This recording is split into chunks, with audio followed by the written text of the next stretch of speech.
So, um,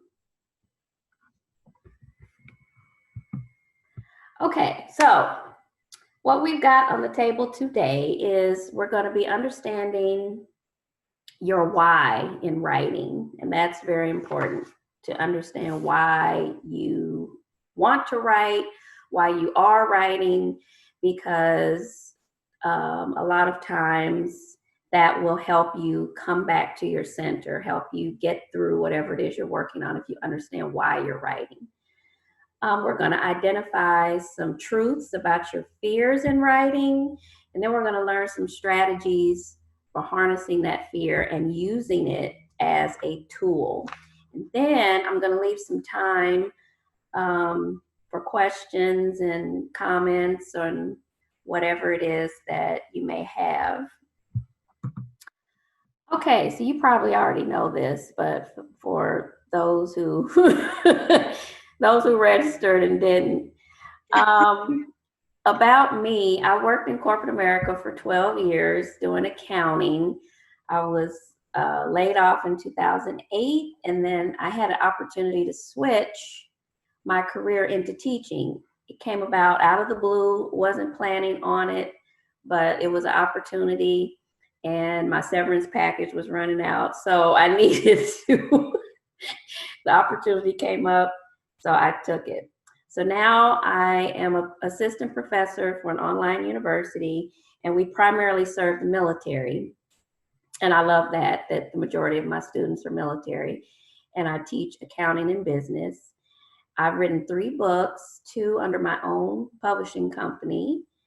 And so now I really have a passion for helping writers to craft their work, whatever that looks like, craft their stories, craft their poems, self-help books, whatever it is they're working on, and then to show them how to self-publish their own work, which is something that a lot of people don't want to do because they think it's this major task.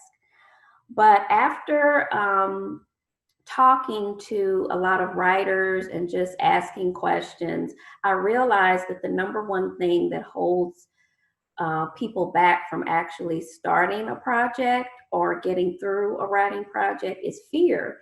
They're afraid of failing or even afraid of what success looks like. And so I wanted to just dive more into the fear that we have in writing and really get into it and try to teach you some strategies to get over it. Okay, so do you know why you write or why you want to write? So it's basically you have something that people need. You have something that you want to share, and people need whatever that is. And regardless of what you write, whether it's poetry or fiction or nonfiction, how-to manuals or educational books, it has the power to educate, to entertain, and to change people's lives. And that's really what writing does. So whatever reasons you have for writing, they're good ones. Whatever your reason is, it's a good one. And you don't have to have all the answers. You don't. You don't have to have all the answers. I've been writing a long time and I don't have all the answers. So it's just a constant learning process. Okay, I'm gonna see if this video plays.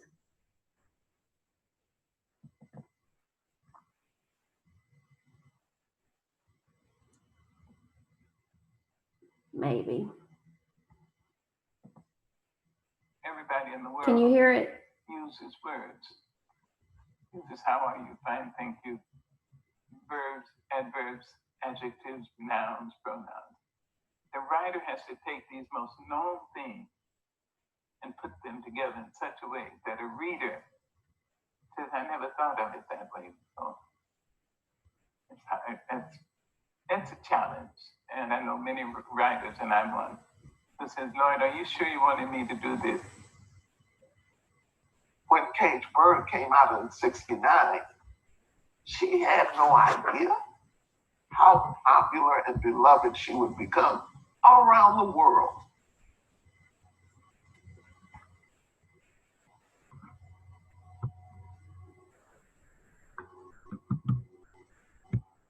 Okay.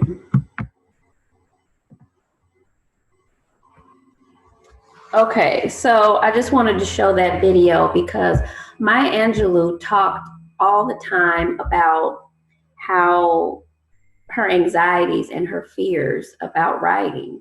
And for somebody like her, you would think that she would have no fears or anxieties about writing. And she even talked about how sometimes she didn't feel that she was good enough to even be saying the things that she said. You know, she had thoughts of being a fraud. You know, what if they find me out and all of that?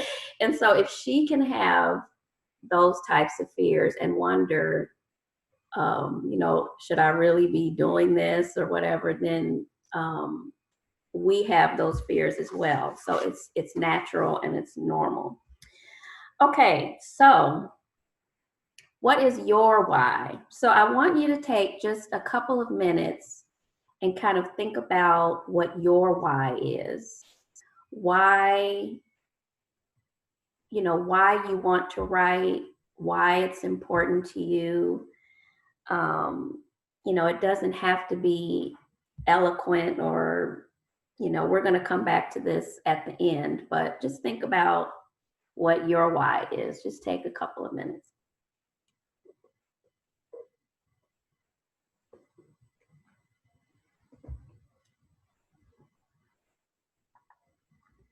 Oops.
Okay. So we are going to come back to this. At the end, we're going to talk more about our why in writing, but I just wanted to kind of give you a couple of minutes to kind of think about it. Okay. So the truth about fear in when we think about writing is writing gives us endless opportunities to confront our fears. And I know that's true, you know, depending on what I'm writing about, you know, from a personal place, things that I don't necessarily want to talk about or things that I don't want to reveal, I can, you know, weave it into my writing. I can really share it, you know, and it just gives you an opportunity to confront that fear and to put it down on paper. And then when I think further about, you know, whatever it is, somebody else is going through it too, or somebody else has been through it. So you're actually, you know, speaking somebody's truth that they need to hear. So if we look at it, that fear is neither good or bad. It's just, you know, letting us know where we can meet or anticipate a challenge. You know, fears, sometimes we can use fear and it's a good thing to get us through to the next point, to the next level.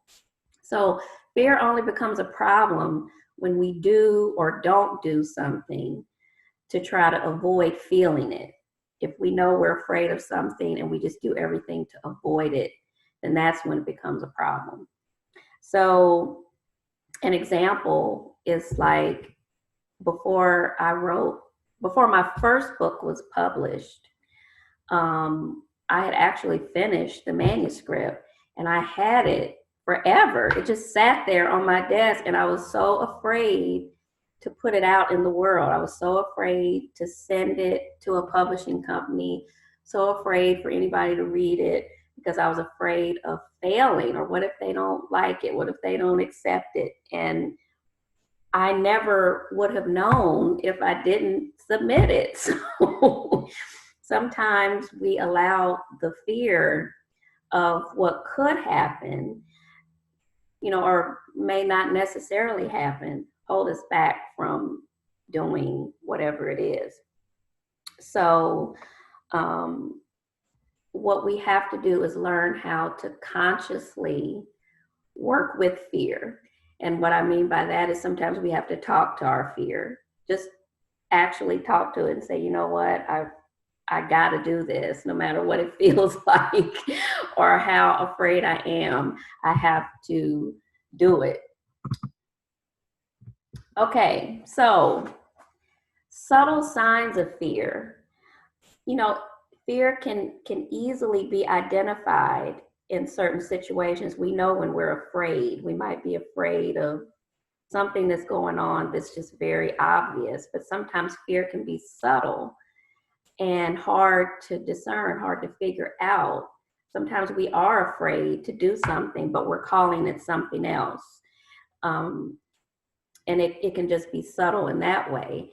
And so when we find that fear is at the root of something that's challenging us, we realize that we have choices. We always have a choice to do something or not to do something. And we always have a choice looking at fear, whether we're going to move forward or we're going to turn around and go back. We always have a choice.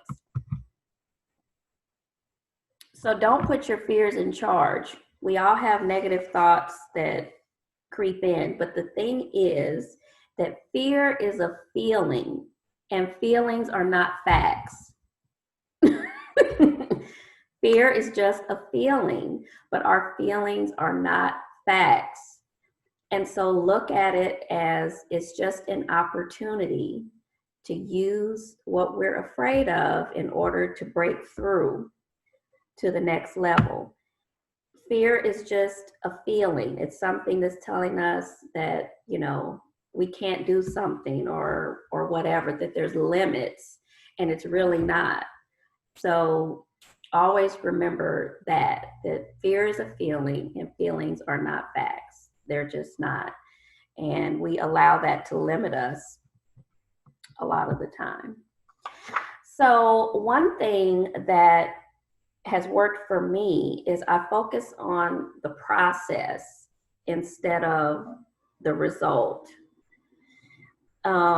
Fear tends to focus on an outcome that may or may not happen. Most of the time when we're afraid of something or we're afraid to do something, it's based on what we think is going to happen. Well, if I do this, such and such might happen. And we don't even, we can't control that. So why not use our fear as just a signal to turn our attention to the process? And, we have influence over things we can't control, our intentions to do something. We intend to write a book. We have a commitment to write it. And it's really a labor of love. When you're writing, you're putting your love into that. That's what's going into it. We have something to say. We know who we want to say it to, and we're committed to put that out there. But we have to give attention to the process. So an example of that is, like I mentioned earlier, with self-publishing. I know that, years ago, when someone said, well, why don't you self-publish? I would freak out. I thought it was this huge daunting task that I can't possibly do, or just looking at publishing a book, period. And if you just look at the big picture, of course, it's going to freak you out. It's going to make you fearful. But if you just if you break it down into smaller pieces of the things that you have to do, then it's not so bad. And if you look at it just piece by piece, then it makes it a little easier to digest, and it won't hold you back. I think sometimes we, look at the big picture and we're like, oh no, I can't do that. I don't want to do that. But if you look at the steps and realize, okay, this is a step, and break it down into smaller pieces, then you'll be able to get through it, the process. Another thing that works is looking at something finished is better than perfect, because a lot of times trying to be perfect is just an excuse, and then we don't get it done. So many of us have the idea that things are meant to be perfect, and that goes for anything in our lives. Things just have to be a certain way in order for us to move forward, or things have to be right or this way in order for us to even consider the project. And so when we look at our writing, everything doesn't have to be perfect. And the truth is that there's no end point. You'll never arrive at perfect. Perfect doesn't exist. And so rather than focusing on perfect as your goal, then look at just setting your sights on being finished. When I start a poetry project, I have a number of poems in mind that I want to put in the book. Let's just say 50 poems. And so once I reach that 50 poems, I just tell myself, okay, you're done.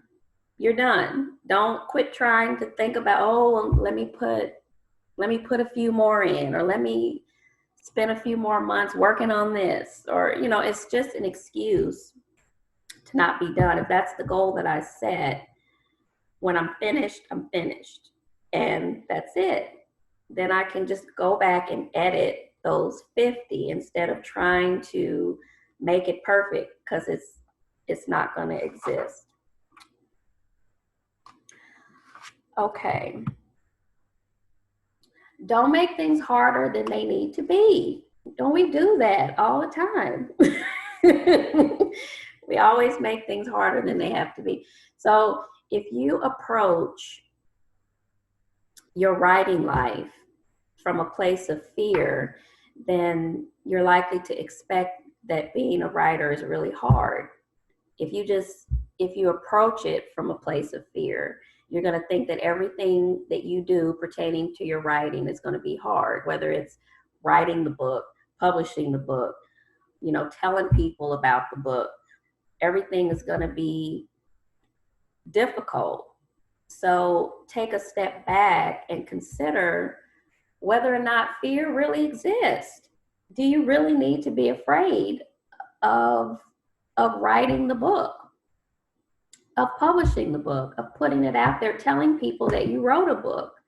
There's a lot of writers who have published work and people don't even know because they're too afraid to tell people. It's like they wrote the book and they want to get it out of them, but then they're afraid to tell people. They're afraid to share it.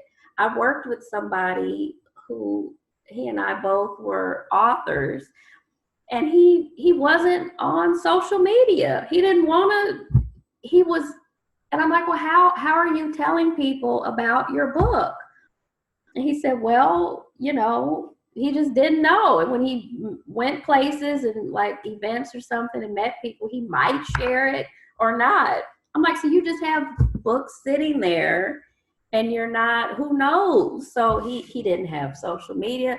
So finally he broke down and got on Twitter and got on Facebook, and he his whole world opened up because he let people know that he was a writer and an author, and people wanted to find out where they could get his book. So, does the fear really exist? Sometimes if you are just being still, more happens when we allow it without trying so hard. Sometimes we make things harder than they have to be.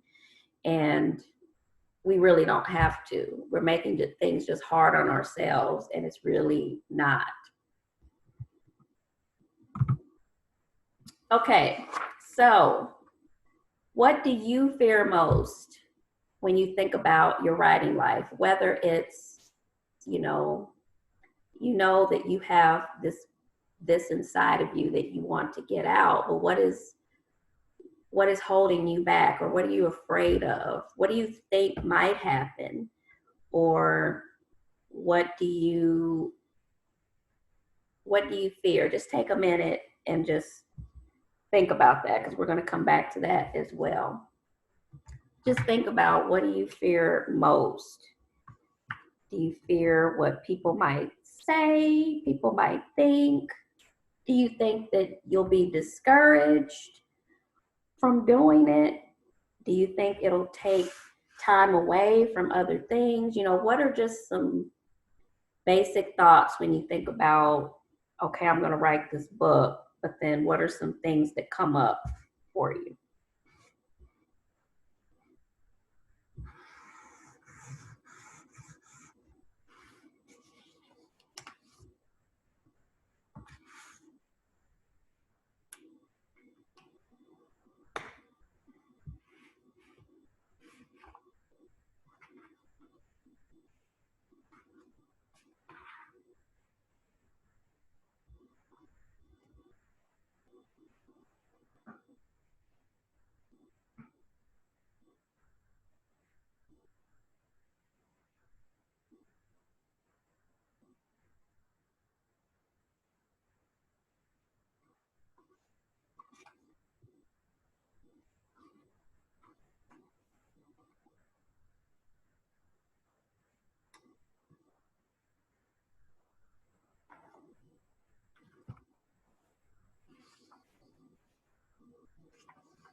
Okay.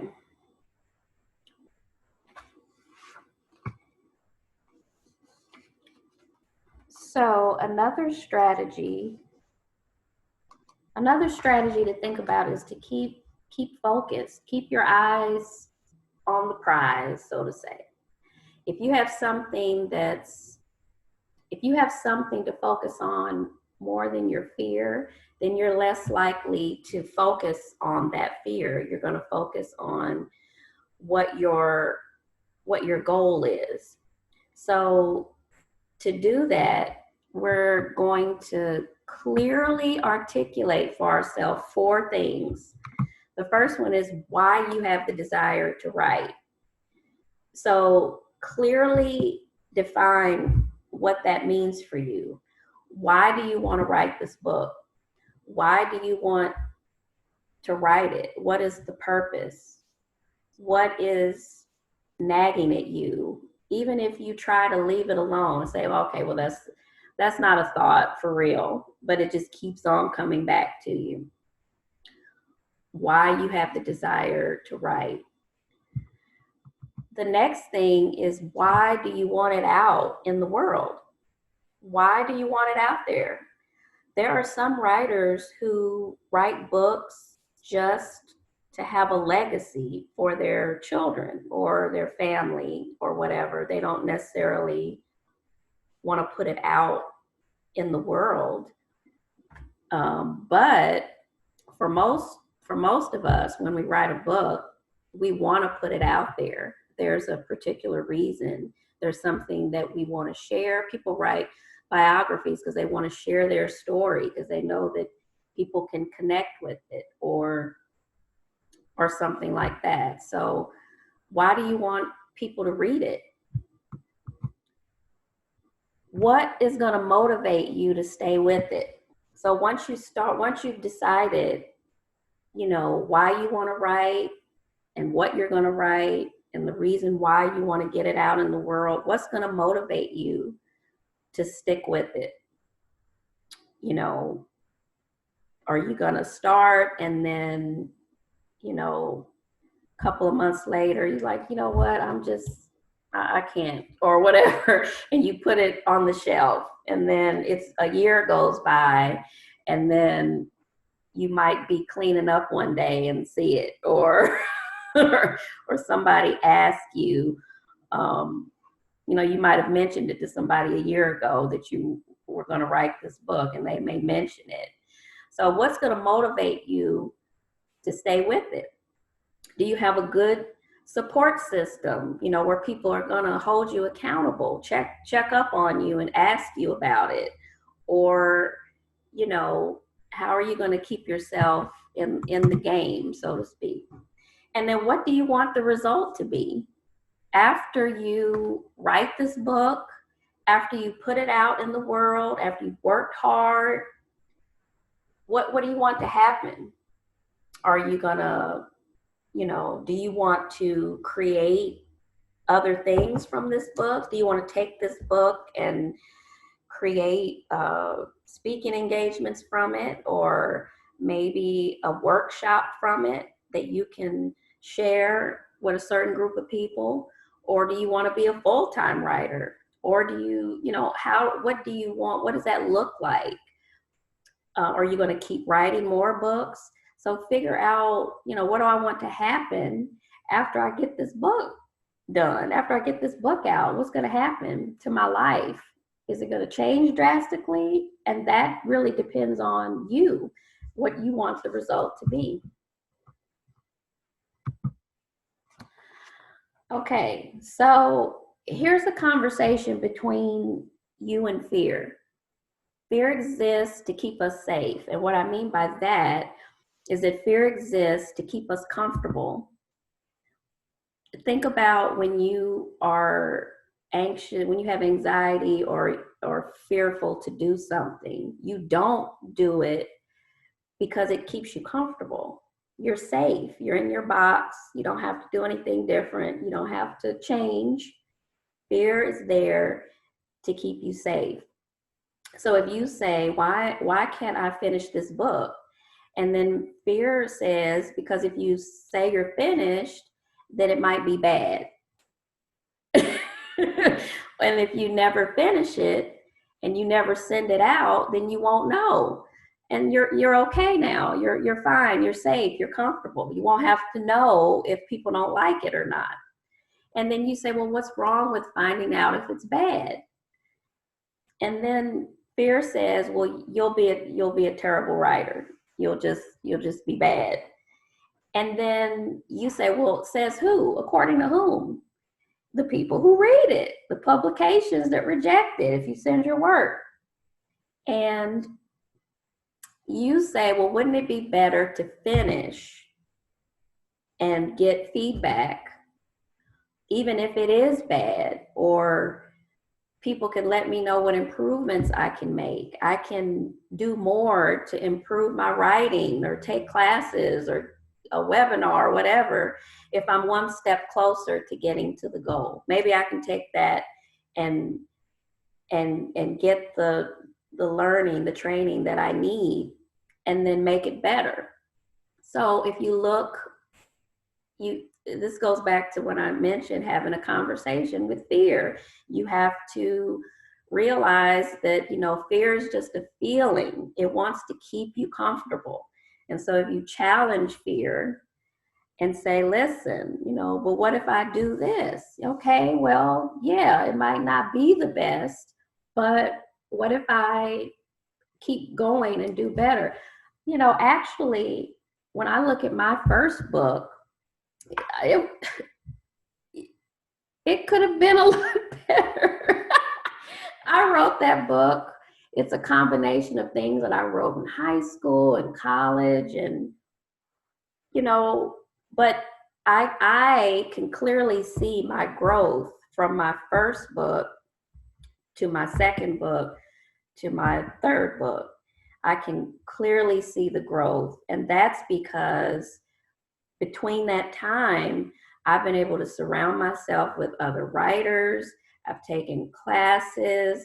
I've just, been able to immerse myself in getting better each time. And so each book, I can say to myself, I'm getting better. You never reach a point where you're like, okay, I'm done. I don't need nobody telling me anything anymore. I don't have to go to this training. I don't have to learn this. You're always learning, always growing. And you always want to challenge yourself to be a little bit better each time. Okay. So your life and your writing are both precious resources. And so you shouldn't want to waste either of them. Push forward to the fullest in each of those areas. So if you have to tell fear what to do. Like I said, fear is a feeling. Feelings aren't facts. So instead of fear telling you what to do, you put fear in charge of just helping you. Use it as a tool to help you see the areas that you need to grow, right? You know the things that are holding you back, and you know where you need to grow. And so just trust yourself how to move from fear to trust.